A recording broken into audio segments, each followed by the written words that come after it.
അവരുടെ തോല് വിറ്റും ഒക്കെ ഉപജീവനം കഴിക്കുന്ന നിരവധി കർഷകരുണ്ട് നമ്മുടെ സമൂഹത്തിൽ. വിവിധ മതങ്ങളിൽപ്പെട്ടവർ, വിവിധ ജാതികളിൽപ്പെട്ടവർ, ഹൈന്ദവ സംസ്കാരത്തിൽ വിശ്വസിക്കുന്നവരടക്കം അങ്ങനെയുണ്ട്. ഗോവധ നിരോധനം എന്ന് പറയുന്നത് ഇന്ത്യയുടെ ഞാൻ അറിയുന്ന, ആവർത്തിച്ച് പറയട്ടെ, ഞാൻ മനസ്സിലാക്കിയിട്ടുള്ള ഒരു വേദങ്ങളും പുരാണങ്ങളും ഇതിഹാസങ്ങളും ഗോമാംസം കഴിക്കരുത് എന്ന് പറയുന്നില്ല. ബൃഹദാരണ്യകോപനിഷത്തിൽ പറയുന്നത് ഒരു ഭാഗം, നിങ്ങൾക്ക് ആരോഗ്യവാനും സൗന്ദര്യമുള്ളവനുമായ ഉത്തമ പുത്രനെ ലഭിക്കാൻ ദമ്പതിമാരോട് പറയുന്നത് ഗോമാംസം സേവിക്കൂ എന്നാണ്. ആ നിലയിൽ നിന്ന് ഇന്ന് എവിടെ എത്തി നിൽക്കും? ഞാൻ പറയുന്നത് ഇത് അറിയാത്തവർ മാത്രമല്ല ഇത് പ്രചരിപ്പിക്കുന്നത്, ബോധപൂർവമുണ്ട്, അജ്ഞത കൊണ്ടുമുണ്ട്. അങ്ങനെ ലോകത്തെ ഇരുട്ടിലാക്കി മാറ്റാൻ. നമസ്കാരം. ഡോക്ടർ PS ശ്രീകല മേഡം ഇസ്ലാമിക വേദിയിൽ ചെന്നിട്ട് ഹിന്ദുവിൻ്റെ ബൃഹദാരണ്യക ഉപനിഷത്തിൽ പശുവിനെ കൊല്ലാൻ പറയുന്നുണ്ട്.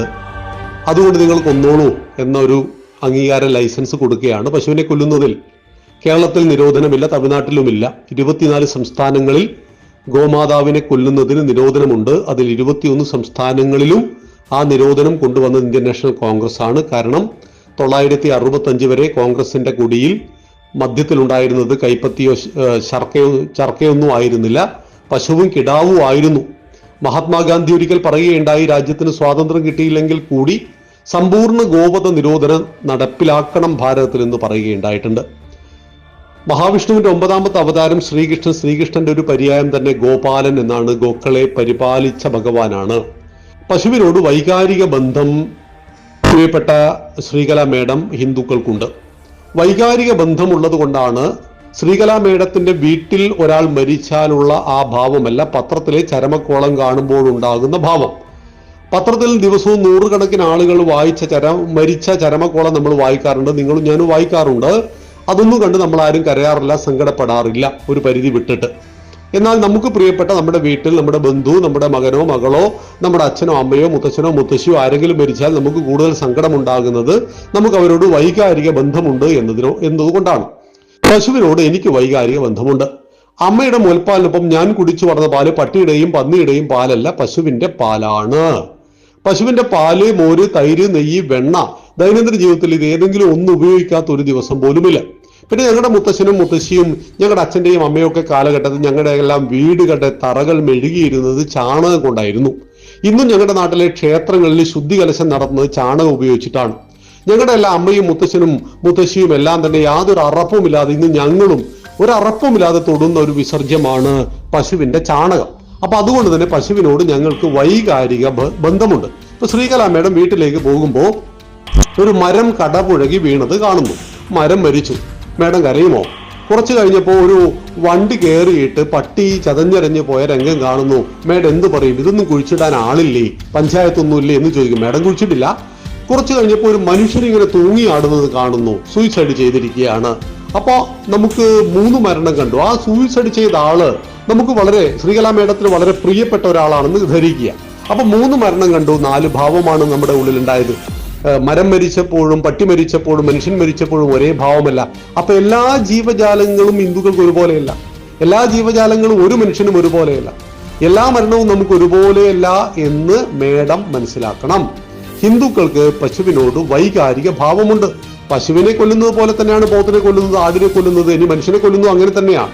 കാരണം പശുവിനെ കൊല്ലുന്നതിന്റെ പകുതി പണിയെ ഒരു മനുഷ്യനെ കൊല്ലാൻ വേണ്ടുള്ളൂ. അത്രയും ചെറിയതാണ് നമ്മുടെ പശുവിന്റെയും കാളയുടെയും ഒക്കെ തല. കഴുത്ത് വെച്ച് നോക്കുമ്പോൾ നമ്മുടെ കഴുത്ത് അത്രയും ചെറുതാണ്. അപ്പൊ അവിടെ കൊല്ലുന്നത് എന്തിനെയാണ്? ഗോവിനോട് വൈകാരിക ബന്ധം, വൈകാരിക ഭാവമുണ്ട്. കാട്ടുപോത്തുണ്ട്, നാട്ടുപോത്തുണ്ട്, കാട്ടുപന്നിയുണ്ട്, നാട്ടുപന്നിയുണ്ട്. പക്ഷെ പശുവിനെ മേഡം കണ്ടിട്ടുണ്ടോ? പശുവില്ല. പശു എന്നും മനുഷ്യ സമൂഹത്തിനൊപ്പം ജീവിച്ചു വളർന്ന ഒരു മൃഗമാണ്. എപ്പോഴും നന്ദിയോടുകൂടി നമ്മളെ തീറ്റിപ്പോറ്റുന്ന മൃഗമാണ്. മേഡം ഏതൊരു ഇസ്ലാമിക തീവ്രവാദികൾക്ക് വേണ്ടിയാണോ ഈ പടുപണി എടുക്കുന്നത്, അവർക്കും ഈ നാട്ടിലെ കമ്മ്യൂണിസ്റ്റ് ഡിവൈഎഫ്ഐക്കാരനും ബീഫച്ച് നടത്തുന്നവരും ഇല്ലാത്തതും ഞങ്ങൾക്കുള്ളതുമാണ് നന്ദി എന്ന് പറയുന്ന സാധനം. അതെന്താണെന്ന് മേഡത്തിന് പറഞ്ഞാൽ മനസ്സിലാവില്ല. അമ്മയുടെ മുലപ്പാലിനൊപ്പം ഞാൻ കുടിച്ചു വളർന്ന പാല് പശുവിൻ്റെതായത് കൊണ്ട് ഞാൻ പശുവിന് അമ്മയുടെ സ്ഥാനം നൽകി ഗോമാതാവ് എന്ന് പറഞ്ഞതിനെ ആരാധിക്കുവാനും ബഹുമാനിക്കുവാനും പഠിച്ചു. എന്നെ പഠിപ്പിച്ചു എന്റെ പൂർവികന്മാർ. ഞാൻ ജനിച്ചതും ജീവിക്കുന്നതും മരിച്ചാൽ ചേരുന്നതും ഈ മണ്ണിലായതുകൊണ്ട് ഈ മണ്ണിനെ മഞ്ഞും മലയും മരുഭൂമിയും നിറഞ്ഞ് വെറുമൊരു കരയായി കാണുവാൻ എന്റെ ആചാര്യന്മാർ പറഞ്ഞില്ല.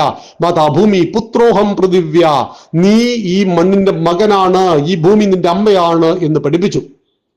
വെള്ളം കിട്ടാത്ത ഒരു ലോകത്തെക്കുറിച്ച് ചിന്തിക്കുവാൻ സാധ്യമല്ലാത്തത് കൊണ്ട് വെള്ളം കിട്ടുന്ന സകല സ്രോതസ്സുകളെയും ഹിന്ദു ആചാര്യന്മാർ പഠിപ്പിച്ചു തന്നു. അമ്മയാണ്, കടലിനെ കടലമ്മയെന്നും ഗംഗയെ ഗംഗാ മാതാവെന്നും വിളിച്ചു ഞങ്ങളെ പഠിപ്പിച്ചു.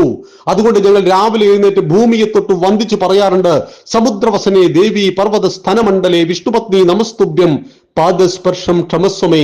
സമുദ്രത്തെ വസ്ത്രമാക്കിയവൾ, പർവ്വതങ്ങളെ സ്ഥലമായി ധരിച്ചവൾ, വിഷ്ണുവിന്റെ പത്നിയായ ഭൂമി ദേവി, നിനക്കെന്റെ നമസ്കാരം, പാദസ്പർശം ക്ഷമസ്വമേ.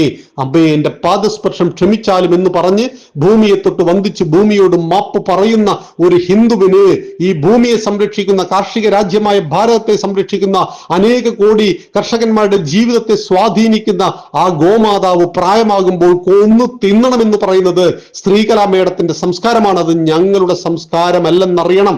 അതിന്റെ തോല് വിറ്റാൽ മാത്രമേ ജീവിക്കാൻ കഴിയുള്ളൂ, പല്ല് വിറ്റാലും എല്ല് വിറ്റാൽ മാത്രമേ ജീവിക്കാൻ കഴിയുള്ളൂ എന്ന് ചോദിച്ചപ്പോൾ പണ്ട് ഗുരുദേവൻ ചോദിച്ച ഒരു ചോദ്യം നിങ്ങളോട് ചോദിക്കാൻ ഞാൻ ആഗ്രഹിക്കുകയാണ്. മുത്തശ്ശനും മുത്തശ്ശിയൊക്കെ മരിച്ചുപോയിട്ടുണ്ടാവുമല്ലോ, എന്ത് ചെയ്തു? കൊന്നു തിന്നോ കുഴിച്ചിട്ടോ എന്ന് മാത്രം താങ്കൾ മനസ്സിലാക്കുക.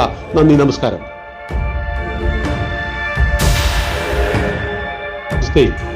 ഇനി ബൃഹദാരണ്യകോപനിഷത്ത് ശിഷ്യൻ ഗുരുവിനോട് ചോദിക്കുന്നു, കരുത്തുറ്റ ആരോഗ്യവാനായ പുത്രനെ കിട്ടുവാൻ ഞാൻ ഏത് ഭക്ഷണം കഴിക്കണം? അപ്പോൾ പറയുന്നു, മാംസാഹാരം കഴിക്കണം. പശുവിനെ കൊന്നു തിന്നാനെന്ന് പറയുന്നില്ല.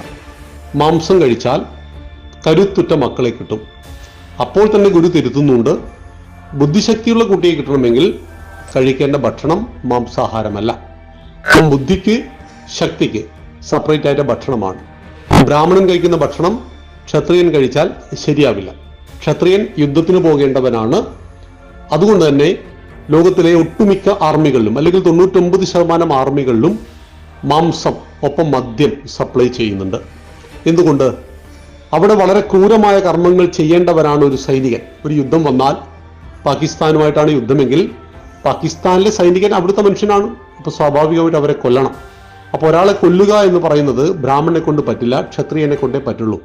അപ്പോൾ ക്ഷാത്രവീര്യമുള്ള ആളുകളെയാണ് നീ സൃഷ്ടിച്ചെടുക്കുന്നത് എങ്കിൽ ശരീരത്തിന്റെ കരുത്ത് വളരെ പ്രധാന ഘടകമാണ്. അപ്പോൾ അതിനനുസരിച്ചുള്ള ഭക്ഷണം കൊടുക്കാം, കഴിക്കാം. എന്നാൽ നിനക്കൊരു ശാസ്ത്രകാരനെയാണ് വേണ്ടതെങ്കിൽ, ഒരു അധ്യാപകനെയാണ്, ഗുരുനാഥനെയാണ് വേണ്ടതെങ്കിൽ നീ കഴിക്കുന്ന ഭക്ഷണം സാത്വിക ഭക്ഷണമാണ്. അപ്പൊ സാത്വിക ഭക്ഷണം, രജോ ഭക്ഷണം, തമോ ഭക്ഷണം, ഇങ്ങനെ ഭക്ഷണങ്ങൾ 3 തരത്തിലാണ്, 3 ഗുണങ്ങൾക്കനുസരിച്ച്. സത്വഗുണപ്രധാനിയും രജോ ഗുണപ്രധാനിയും തമോ ഗുണപ്രധാനിയുമുണ്ട്. ഇവർക്കെല്ലാം അവരുടേതായ ഭക്ഷണ രീതികളുണ്ട്. അത് ഈ ഉപനിഷത്തിൽ വിസ്തരിക്കുകയാണ് ശിഷ്യന്റെ സംശയത്തിന് ഗുരുനാഥൻ ചെയ്യുന്നത്. അവിടെ കൊണ്ടുപോയിട്ട് ശ്രീകലാ മേഡം പറഞ്ഞിരിക്കുന്നത്, ഹിന്ദുവിന്റെ ഒരു ഗ്രന്ഥത്തിലും ഗോവിനെ കൊല്ലണം എന്ന് പറയുന്നില്ല. മാംസാഹാരത്തെ ഹിന്ദുക്കൾ നിഷിദ്ധമല്ല. മത്സ്യവും മാംസവും കഴിക്കുന്നതിൽ ഹിന്ദുക്കൾ നിഷിദ്ധമല്ല. ഹിന്ദുക്കൾ ഒരിക്കലും ആരോടും കഴിക്കരുത് എന്ന് പറഞ്ഞിട്ടുമില്ല. എന്നാൽ ഇസ്ലാം എങ്ങനെയാണോ പന്നിയെ വെറുക്കുന്നത്, അതിന്റെ 1000 ഇരട്ടി ഗോവിനെ സ്നേഹിക്കുന്നവരാണ്. വെറുത്തതിന്റെ പേരിലാണ് ഇസ്ലാം പന്നിയെ ഉപേക്ഷിക്കുന്നത്. ഇവിടെ ഗോവിനെ സ്നേഹിക്കുന്നു, ആദരിക്കുന്നു എന്ന പേരിലാണ് അതിന്റെ മാംസത്തെ ഉപേക്ഷിക്കുന്നത്. അമ്മയുടെ മുൽപ്പാലിനൊപ്പം കുടിച്ചു വളർന്നു എന്ന് മാത്രമല്ല, ചിരപുരാതനമായി ഈ സംസ്കാരത്തിൽ എവിടെയും ഗോവിന്റെ സ്ഥാനം കാമധേനുവായിട്ടും നന്ദിനിയായിട്ടും ആരാധിച്ച ഒരു സംസ്കാരമാണ്. ശ്രീകൃഷ്ണന്റെ പേര് ഗോപാലൻ എന്നുകൂടിയാണ്. ഗോക്കളെ പരിപാലിച്ച മഹാവിഷ്ണുവിന്റെ 9ാമത്തെ അവതാരം. ശ്രീകൃഷ്ണന്റെ ഒരു ഫോട്ടോ നിങ്ങൾ എവിടെ കണ്ടാലും അതിന്റെ പിറകിൽ ഒരു ഗോമാതാവ് ഉണ്ടായിരിക്കും. ഗോക്കൾ എന്നും മനുഷ്യ സമൂഹത്തിനൊപ്പം ജനിച്ചു വളർന്ന ഒരു മഹത്തായ സൃഷ്ടിയാണ്, ഭഗവാന്റെ സൃഷ്ടിയാണ്. മാത്രമല്ല കാർഷിക രാജ്യമായ ഭാരതത്തിന്റെ നട്ടെല്ലാണ് ചാണകവും ഗോമൂത്രവും. പശുവിന്റെ ഉൽപ്പന്നങ്ങൾ, പാലുൽപ്പന്നങ്ങളാണ് ഒരു കൃഷിക്കാരനെ, ഒരു ക്ഷീരകർഷകനെ സമ്പന്നനാക്കുന്നത്. ഇനി അത് പ്രായമായാൽ അതിനെ കൊല്ലുവാനല്ല, സ്വച്ഛന്ത മൃത്യുവാണ്. എങ്ങനെയാണോ മനുഷ്യൻ മരിക്കുന്നത് അതുപോലെ മരിക്കുവാനുള്ള അവസരമാണ് പശുവിന് നൽകേണ്ടത് എന്ന് പറയുന്നു. ഈശാവാസ്യമിതം സർവം യത് കിഞ്ച ജഗത്യാം ജഗത്. ഈശ്വരൻ വസിക്കുന്നു എവിടെ? സർവചരാചരങ്ങളിലും. പഴുതാരയിലും പാമ്പിലും കീരിയിലും ചൊറിപ്പുഴുവിലും കുയ്യാനയിലും തത്വമസി നിന്നിലും അഹം ബ്രഹ്മാസ്മി അതെന്നിലും ഈശ്വരനെ കണ്ടവരാണ് ഭാരതീയർ. അതുകൊണ്ട് ആ വിജ്ഞാനത്തിന്റെ തലത്തിലേക്ക് എത്തിയ ഒരു ജ്ഞാനിയെ സംബന്ധിച്ച് അരുതുപീഡ ഒരു ഉറുമ്പിനെ പോലും അവർ നോവിക്കില്ല.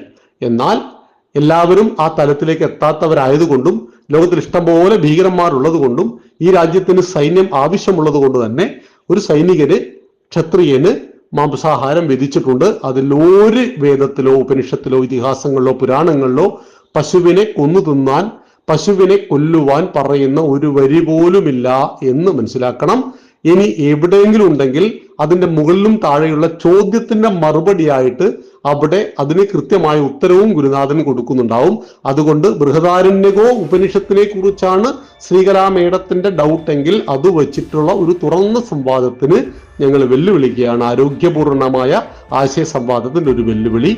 നമസ്തേ.